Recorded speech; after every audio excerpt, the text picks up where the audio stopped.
शुक्र है तुमने फोन तो उठाया है। तुम मुझे बार बार कॉल्स क्यों कर रहे हो? क्या मसला है? तुम नहीं जानती मैं तुम्हें कॉल्स क्यों कर रहा हूँ?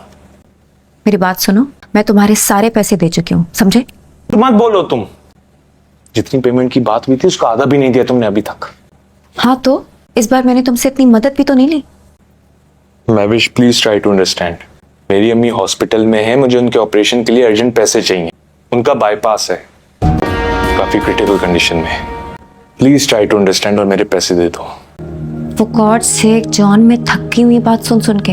तुमने मेरी थोड़ी सी मदद क्या कर दी? लग रहा है मैं जिंदगी भर अब तुम्हें पैसे देती रहूं। और ये तुम्हारी माँ के इलाज का ना मैंने ठेका नहीं उठाया हुआ है। मैंने अपनी नई जिंदगी की शुरुआत की जिंदगी के बाद मुझे कांटेक्ट मत करना, समझे? महविश, महविश।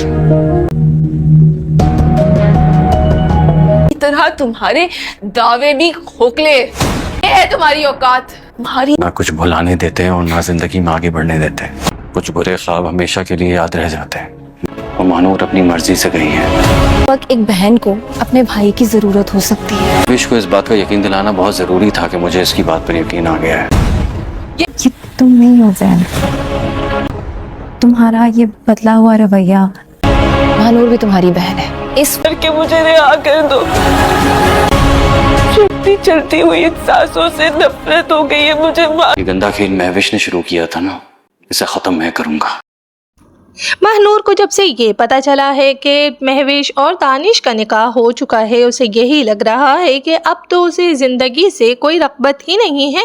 इसीलिए वो सेठ अफजल के आगे हाथ जोड़ती है और उसे कहती है कि वो इसकी ज़िंदगी को ख़त्म कर दे, क्योंकि वो अब जीना नहीं चाहती। अगर महविश और जैन ने निकाह ही करना था तो फिर महनूर को इतनी ख्वारी क्यों करवाई? वो यही सोच रही थी कि शायद जैन उसे ढूंढने के लिए आएगा, लेकिन जब उसकी मुमानी बताती हैं कि जैन ने तो निकाह कर लिया है महविश के साथ और दोनों बहुत खुश हैं, तब महनूर का दिल बिल्कुल ही टूट जाता है और उसे यही लगता है कि अब तो उसे कौन ही ढूंढने आएगा, क्योंकि उसके बाप से भी जितनी नफरत महनूर दिखा चुकी है।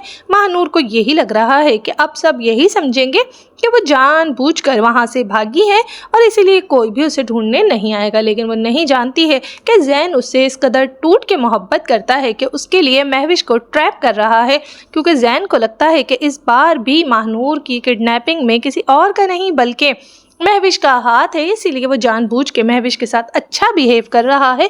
यहाँ तक कि महविश को भी अजीब लगता है कि आखिर महनूर के जाने के बावजूद जैन महविश के साथ इतना रोमांटिक बिहेवियर कैसे कर सकता है। वो कहती है कि जैन ये तुम ऐसे तो नहीं थे, लेकिन जैन उसे ट्रैप करने के लिए हर हद क्रॉस करना चाहता है और वो जान चुका है कि महविश ही का हाथ है महनूर को यहाँ से गायब करवाने में।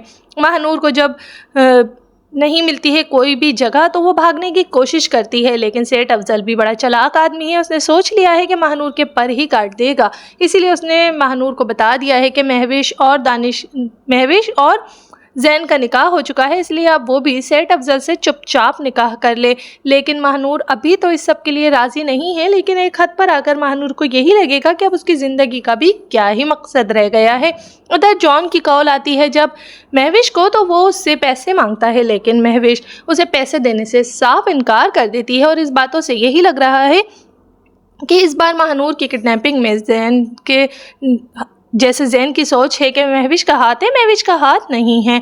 और लेकिन जॉन से जिस तरीके से उसकी माँ की बीमारी में महविश ने बात की है, बहुत जल्द जॉन जो है वो